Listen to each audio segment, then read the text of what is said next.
Fala galera, vamos aqui para nossa nona aula, tá? Lembrando de uma sequência de 10, né? Nós já fizemos 8, isso aqui é a nona, tá?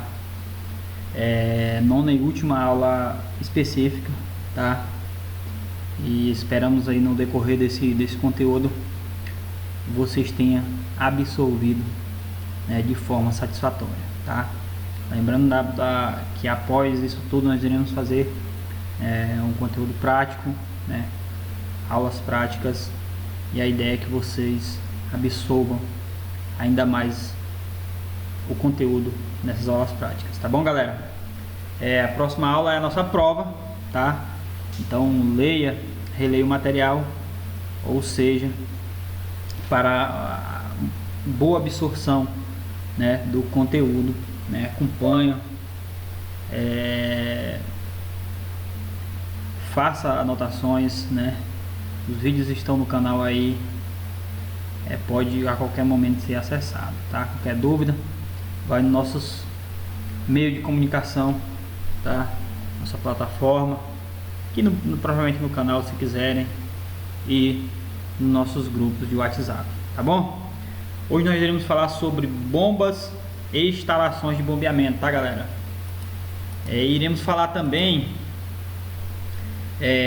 sobre alinhamento, né, de máquinas rotativas, tá? Então, boa introdução sobre esse assunto. Lembrando que falar sobre alinhamento é algo muito complexo, necessitaria de bastante prática, tá? Mas vocês já são conhecedores, já mostrei algumas vezes como é que é feito isso tudo, e vamos dar prosseguimento, tá bom, galera? Bombas e instalações de bombeamento. Introdução. A bomba são máquinas operatrizes hidráulicas que transferem energia a um fluido com a finalidade de transportá-lo de um ponto ao outro, né? Recebe energia de uma fonte motora qualquer e cede a parte desta energia ao fluido sob forma de energia pressão e energia cinética, ou, né, ambas isto, né, aumentam a pressão do líquido e a velocidade, ou ambas as grandezas, tá? Principais formas de acionamento são motores elétricos, né, forma mais usual, motores da combustão interna, por exemplo, diesel, muito utilizado em sistema de irrigação, e bombas de combate a incêndio, e turbinas, em sua grande maioria, turbinas a vapor. Em geral, as bombas são classificadas em duas grandes categorias: bombas volumétricas ou de deslocamento positivo, e bombas dinâmicas de deslocamento não positivo, tá? Então, caracteristicamente, as bombas são isso, né? Que você pega uma forma de energia, né, e transforma, né? A bomba ela tem essa finalidade, né? Transforma parte dessa energia, né, para transportar o fluido que você deseja bombear, tá bom? Bombas de deslocamento positivo, tá? Ao contrário das bombas centrífugas, esse tipo de máquina tem por característica de funcionamento a transferência direta de energia mecânica cedida pela fonte motora em energia potencial, energia pressão. Esta transferência é obtida pelo movimento de um órgão mecânico da bomba que obriga o fluido a executar o mesmo movimento da qual ele está animado. O líquido sucessivamente enche e depois é expulso, dos espaços com volume determinado no interior da bomba. Daí o resultado do nome de bombas volumétricas, tá? A variação deste órgão mecânico, êmbolo, diafragma, engrenagem, parafuso, etc., responsável por classificação das bombas volumétricas ou de deslocamento positivo, a quais se divide em bombas alternativas e bombas rotativas, né? E aqui nós vamos falar sobre as bombas alternativas. Nas bombas alternativas, né, de êmbolo, né? O órgão que produz o movimento do fluido é o pistão, que em movimentos alternativos aspira e expulsa o fluido, bombeando como é demonstrado nessa figura, a figura 8, né? Então nós temos aqui, ó, o 1, válvula de admissão, o 2, válvula de descarga, tá? Então aqui eu admito, né, a pressão e eu descarrego essa pressão. O 3, movimento de aspiração. O 4, movimento de descarga. Então o 3, retornando no movimento de aspiração, tá? Onde eu aspiro o ar para me gerar uma pressão aqui nessa câmera. E o 4 é o movimento de descarga, tá? Princípio de funcionamento, né? No movimento de aspiração com consequente fechado da válvula de descarga, de abertura, né? Da válvula de admissão, preenchimento do fluido volume 1, né? V1. O movimento de descarga com a abertura da válvula de descarga é fechado da válvula de admissão, esvaziando o fluido do volume V1, imprimindo-se energia potencial de pressão. Observações gerais: a descarga através da bomba é intermitente, né? As pressões variam periodicamente em cada ciclo. Esta bomba é capaz de funcionar como bomba de vácuo, né? Como não haja fluido aspirado. Quando não tem fluido aspirado, ela pode funcionar como uma bomba de vácuo, tá?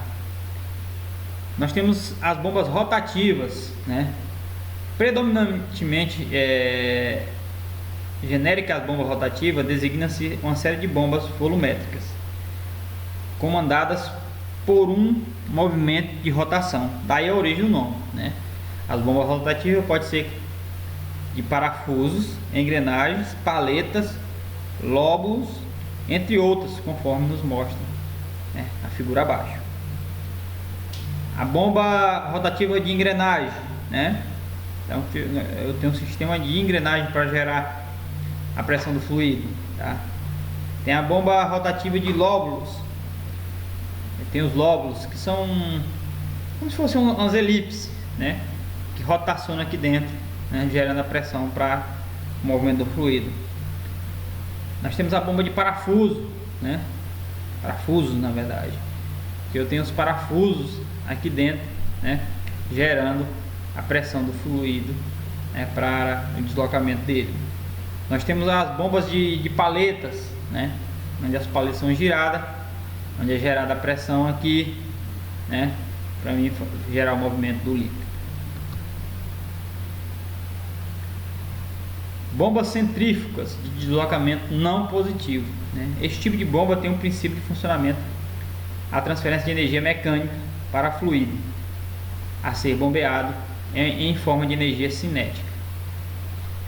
Por sua vez, essa energia cinética é transformada em energia potencial, energia de pressão, né? Sendo esta a sua característica principal. O movimento rotacional do rotor, inserido a uma carcaça, né, corpo da bomba, é o órgão funcional responsável por tal transformação. Em função dos tipos e formas dos rotores, as bombas centrífugas podem ser divididas na seguinte classificação: radial ou puras, né? Quando a direção do fluido bombeado é perpendicular ao eixo de rotação, tá? Então, radial, né? Onde o fluido entra e ele sai na parte superior, talvez seja mais conhecido.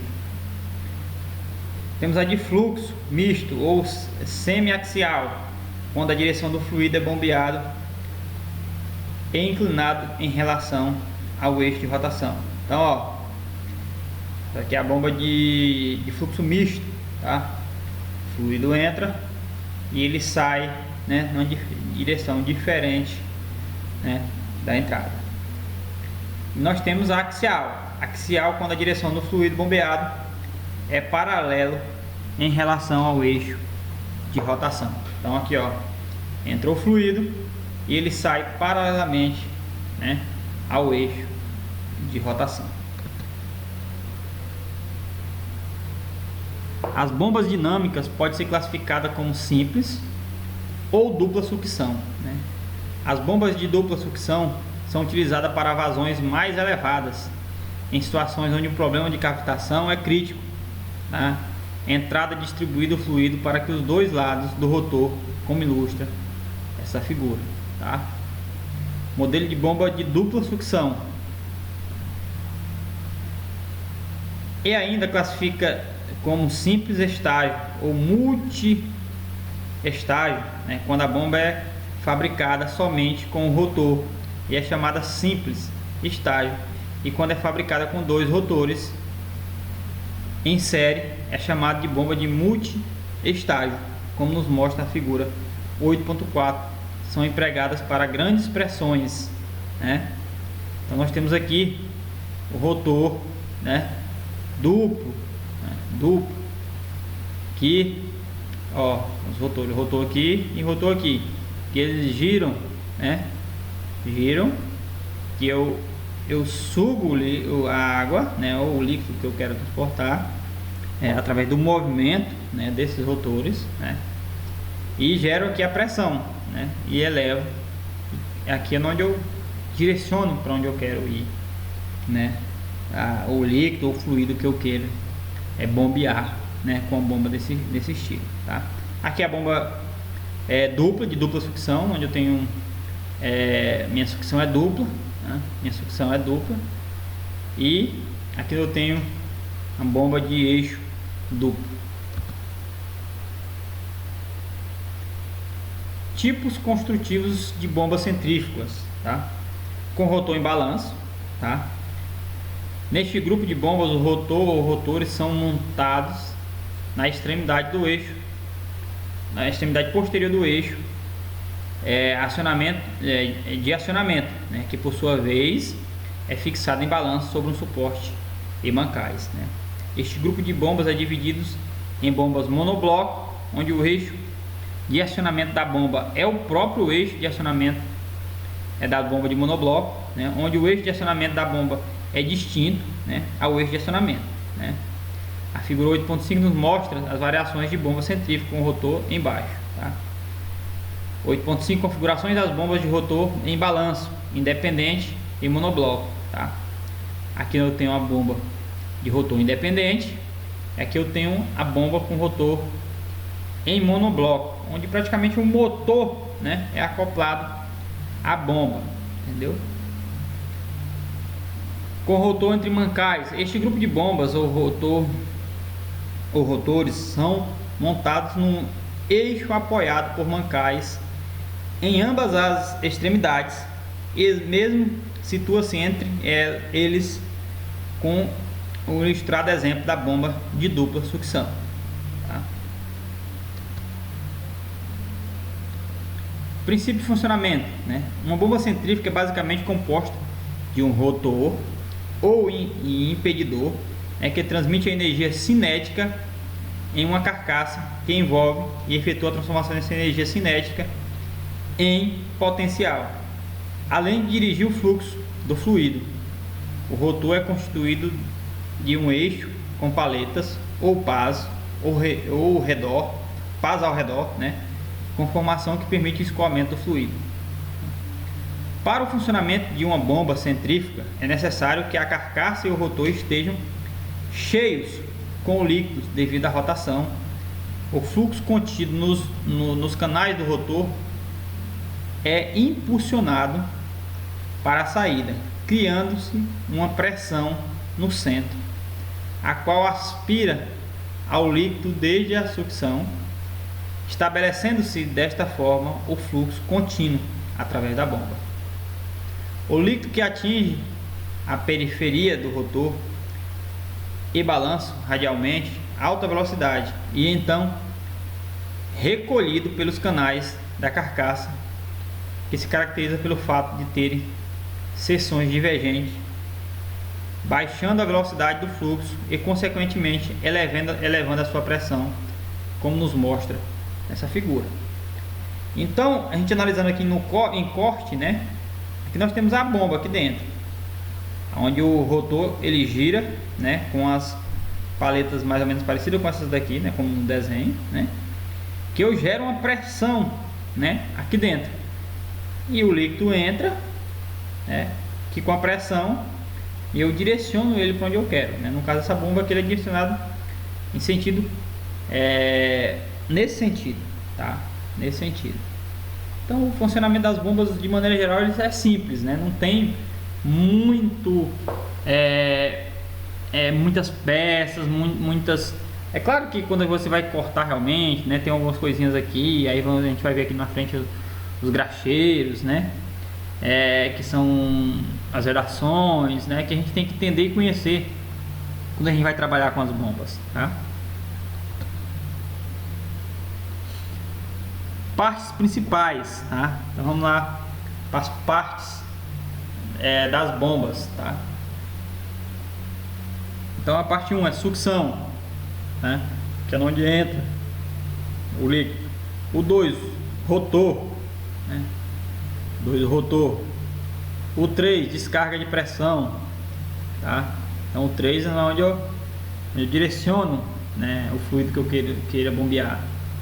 O 4, caixa de selagem, né? Onde eu faço o selo, né, para o fluido não escapar. O 5, o eixo, né? O 6, selagem, selo ou graxeta, tá? O 6, deu 6 aqui, ó, onde eu faço a selagem aqui, que é a vedação, né, dessas duas câmaras. O 7, sobreposto, né, que é a cava onde eu adiciono a graxeta, né. O 8, mancais, né, que é os mancais, onde ele é posicionado para ter os rolamentos para o eixo, tá? E o 9, válvula carcaça, tá? Desculpa, voluta, né? Que é propriamente a carcaça da bomba, tá? Voluta, né? Nesta carcaça, as partes que circulam o rotor é constituída de forma organizada. O escoamento, entretanto, a uniformização das velocidades neste trecho, todas as partes do fluxo já estão recolhidas e ainda em alta velocidade. O próximo trecho do canal apresenta-se uma seção divergente que promove a transformação da velocidade em pressão e encaminha o fluxo para a saída, tá? Rotor, né, são responsáveis por transformar a energia mecânica em hidráulica, impelindo a velocidade ao fluido, né? Os rotores pode ser do tipo aberto, semi-aberto, fechado, como nos mostra na figura 8.8. Os rotores abertos, semi-abertos, são indicados para fluido sujo, que tenha sólido em suspensão e que possa obstruir a passagem de um rotor fechado, tá? Então, rotor aberto, né, semi-aberto e o rotor fechado. Rotor aberto é para fluido extremamente sujo, onde eu tenho muita partícula ou muito sólido, né? O semi-aberto para fluido não tão sujo, né? E o rotor fechado é para fluido que não tem sólido ou partículas, né, nesse fluido, tá? Líquidos limpos com baixa quantidade de sólido em suspensão, sólido de pequenos diâmetros e não abrasivos, rotores radiais de fluxo simples ou duplo fechado, tá? Rotores semi-axiais de fluxo simples ou duplo fechado ou aberto, tá? Líquido viscoso sem sólido, rotores radial, fluxo simples ou duplo fechado, tá?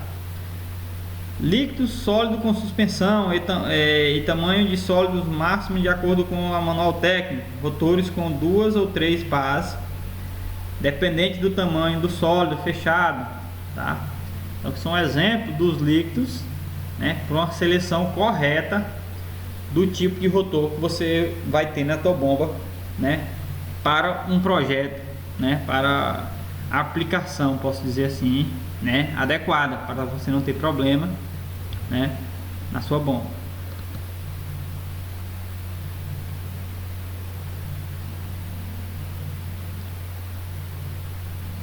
Indutores são rotores axiais especialmente concedidos a serem adaptados à sucção, entre outros rotor radial, com o objetivo de auxiliar a entrada do fluido, como nos mostra na figura aqui 8.9, tá? Que são os indutores, né? Eixo e mancais, tá? As bombas podem ser horizontais ou verticais, dependendo da posição do eixo. O eixo da bomba é o elemento responsável pela transmissão do torque do acionamento do rotor. A figura 8.10 ilustra dois tipos de eixos aplicados às bombas. Então aqui, ó, os dois modelos de eixo, né? É o eixo simples e o eixo duplo, tá? Luvas protetoras ao eixo tem a função de proteger o eixo contra a corrosão, erosão e desgaste, né, causado pelos líquidos bombeados. Além disso, deve proteger o eixo na região do engraxamento, tá, contra o desgaste causado pela graxeta. As luvas protetoras giram com um eixo e geralmente é fixado de forma com a chaveta ou rosqueada no eixo, conforme, né, nos mostra a figura. A luva realmente é só para proteger o eixo, tendo em vista que o eixo é a parte mais cara da bomba, né? É um artifício de proteção do eixo, tá? Aí temos aqui a selagem, né? Os pontos da bomba onde os eixos atravessam suas paredes de forma a poder levar o rotor ao torque necessário devem ser selados, né, para que não haja vazamento do fluido para o exterior da bomba ou de ar, né, no seu interior. No caso com pressões de sucção negativa, esta selagem é usualmente feita com graxeta das aplicações mais simples, né, por selos mecânicos, tá? Então as graxetas, né? Graxeta consiste em um cordão de material com característica de deformação plástica, tá, imersa, que é colocado em torno do eixo e comprimido axialmente, de forma que ela deforma-se e molda a superfície do eixo, promovendo a vedação. Como existe um atrito contínuo entre eixo e a graxeta, deve-se prever algum sistema de lubrificação e mesmo de resfriamento desta região, né, seja com gotejamento do próprio fluido bombeado ou injeção de um fluido alternativo, né. Os cordões de graxeta são fabricados com lubrificante impregnado no material, com material de baixo coeficiente de atrito, sendo ou mais utilizado o grafite PTE, politetrafluoretileno, tá? Palavra difícil aí. Graxetas são fabricadas com fio trançado de fibra vegetal, junta, semi-algodão, fibras minerais, amianto, outras fibras sintéticas, como nos mostra essa figura, né, de acordo com o fluido a ser bombeado, temperatura de pressão, tanque químico, etc. Determina-se o tipo da graxeta. Basicamente, a graxeta parece uma corda, tá? Aquele, quem já teve a oportunidade de ver, mas quem não viu, ela parece uma corda, só que é uma corda bem lubrificada, né? É um cordão bem lubrificado, que parece mais esse modelo aqui, ó. É um cordão bem lubrificado, né? Você corta os pedaços e molda, né, lá no eixo, em volta do eixo, criando como se fosse um anel vedante, tá? Uma coisa importante, tá, para vocês: muitas vezes vocês em bombas grandes, né, não essa bomba lá da sua casa, tá? Em bombas grandes é comum você ver a bomba funcionando e está saindo, não muito, tá? O correto é sair pequenas gotas de água, né, pela graxeta da bomba, né? No material aqui não nos explica para que isso. Tem a finalidade exclusiva, né, de vamos lá, de fazer o resfriamento do eixo, porque o atrito da graxeta com o eixo ele gera uma temperatura, né? E essas gotículas de água que saem da bomba é importante para fazer o esfriamento do eixo, tá? E porque assim, tu nunca vai ver uma bomba grande sem estar saindo água, né? Pela graxeita, bem montada, é claro. Agora esse volume de água, ele é bem pouquinho, né? Não é igual a gente às vezes vê e observa algumas bombas com volume de água altíssimo saindo pela graxeita, aí tá errado, né? Aí houve um erro de montagem, a graxeita já está desgastada, aí tem que ser trocada, tá bom? Para bombas de serviços gerais, a caixa de graxeta usualmente tem a forma cilíndrica que acomoda o certo número de anéis graxeta em volta do eixo e da luva protetora do eixo, como nos mostra essa figura, tá? Então, ó, sobreposto ao prêmio de graxeta, né? Porca de ajuste. Então esse cara aqui é a base, né? Onde você pressiona para a graxeta realmente se moldar ao eixo. Aqui é o eixo, né? E aqui é a graxeta, tá? Lembrando que aqui está em corte, tá? Ela é circular, ela pega todo o diâmetro do eixo, tá? A graxeta é comprimida para dar ajuste desejado no eixo ou na luva protetora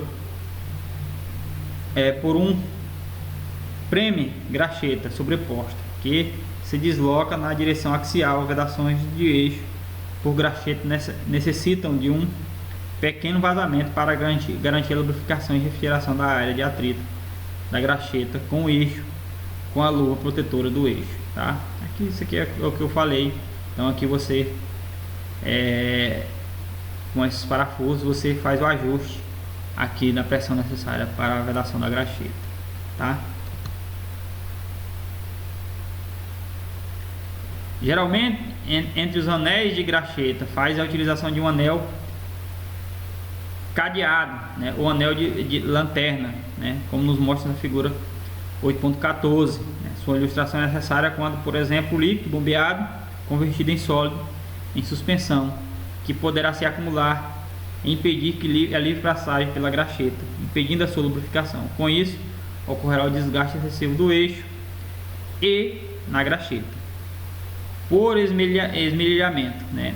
Esse sistema permite a injeção de um líquido limpo na graxeta e proveniente do exterior da bomba. Este líquido poderá ser o próprio fluido bombeado, né, de injeção sobre o anel lanterna, né, por meio de furação interna e por meio de uma derivação que permite derivação retirada da boca de descarga da bomba, né?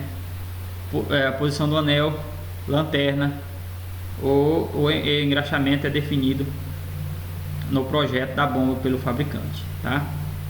Então podemos fazer também essa lubrificação, não que o fluido passe, né, pela graxeta, porque você cria um canal que esse fluido entre na graxeta, né, para fazer o resfriamento, né, do eixo, né, e da graxeta também, para não danificar os dois, né? Lembre-se, o anel lanterna também pode ser utilizado quando a pressão interna da caixa de graxeta no interior é atmosférica, impedindo assim a entrada da bomba, tá?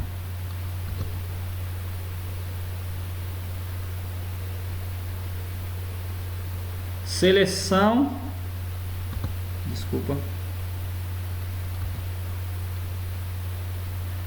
da graxeta. A escolha da graxeta adequada a cada tipo de trabalho deve ser feita com base nos dados fornecidos pelo catálogo do fabricante.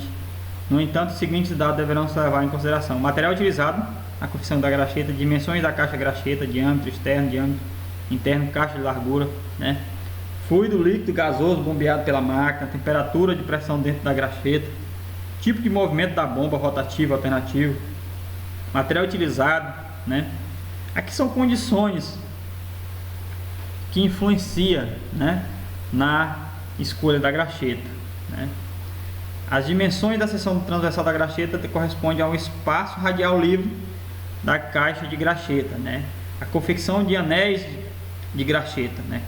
Caso não existam os anéis de graxeta padronizados, né, este pode ser confeccionado a partir de um cordão de graxeta, né? Ao corte deverá ser preferencialmente em 45 para que haja uma melhor união na vedação, né? Como eu falei, ele vem muitas vezes como uma corda, né, lubrificada, que você tem que cortar o diâmetro certinho, né? Aqui não está nos orientando que o correto é preferencialmente no ângulo de 45 fazer o corte, né, dos dois lados, para fazer o encaixe, né, mais adequado, né, a vedação mais adequada da graxeta. Os anéis de graxeta deverão ser montados de forma que não permite a coincidência dos cortes entre as dimensões anéis, caixa, né, que provocam vazamento sem controle, tá? Então aqui é uma coisa bastante importante que nós temos que ter com o uso da graxeta, né? Procedimento de montagem, né? Assegurar que a caixa de graxeta esteja limpa, que a graxeta anterior tenha sido totalmente removida, colocada cada anel individualmente, assegurando que esteja firme sem torção, né? Assegurar que os eixos sejam livremente após a colocação dos anéis, que esteja perfeito, né? Sem ranhuras ou outros tipos de defeito. Eixos defeituosos ou com vibração destrói, né, quaisquer tipo de graxeta, favorece o vazamento. Apertar o prêmio da graxeta sobreposto do aperto deve ser cruzado. Após o primeiro aperto, verifica se o eixo gira livremente. Após fazer o equipamento funcionar, deve-se apertar os parafusos ligeiramente até diminuir o vazamento. Um leve vazamento é essencial para evitar o superaquecimento, né? O tipo ideal de uma caixa de graxeta é o que permite colocar a graxeta cujas medidas correspondem pelo 1/3 do diâmetro do eixo e que comporta ao menos 4 anéis de graxeta, né? Então são 4 anéis, por exemplo, esse eixo, né? E aqui o saca-graxeta, né, que ele é usado como se fosse um saca-rolha, né, para puxar a graxeta, tá? Lembre-se, as vedações do eixo por engastamento, né, só pode ser feita por pressões de até 15 kgf por centímetro quadrado na entrada da caixa de graxeta. Por pressões maiores deve-se utilizar selo mecânico. Quando o líquido bombeado for inflamável, corrosivo, explosivo, tóxico ou quanto exigido de vazamento, são sempre permitido necessário o uso de selos mecânicos. Então, quando nós estamos nessas condições, né, o ideal é você não usar graxeira, usar selo mecânico, realmente, tá? Então aqui tem alguns detalhes, né, da graxeta, né? De amianto, né, temperatura de trabalho 15 graus, pressão máxima 15 bar, né? Velocidade periférica em metros por segundo 10, pH de aplicação líquidos limpos em geral. E aqui está todos os detalhes, né, dos modelos de graxeta e as condições de trabalho, né, que eu não vou entrar em muitos detalhes, porque isso é a tabela realmente, tá? Problema aqui também nós temos os problemas, né? Os sintomas: superaquecimento do prêmio da graxeta ou superaquecimento da graxeta, né? Indício: saindo fumaça do prêmio da graxeta, né? Diâmetro interno da guarnição seco e queimado, anéis próximos à coroa de engaixamento. Causa provável: engaixamento excessivamente apertado ou graxeta inadequada, né? Solução: retirar a quantidade e examinar se há danos superficiais do eixo e substituir por uma graxeta adequada, né? Se a graxeta foi inadequada. Aqui nós temos as condições e a solução, né? Causa provável a solução para o uso da graxeta. Galera, para o vídeo não ficar muito longo, né, vamos dar uma pausa aqui falando só sobre o bombeamento, e o próximo vídeo, dando essa sequência, vamos falar sobre os alinhamentos de máquina. Então assista esse vídeo e não deixe de assistir o próximo, que é a sequência 2 da aula de hoje, tá?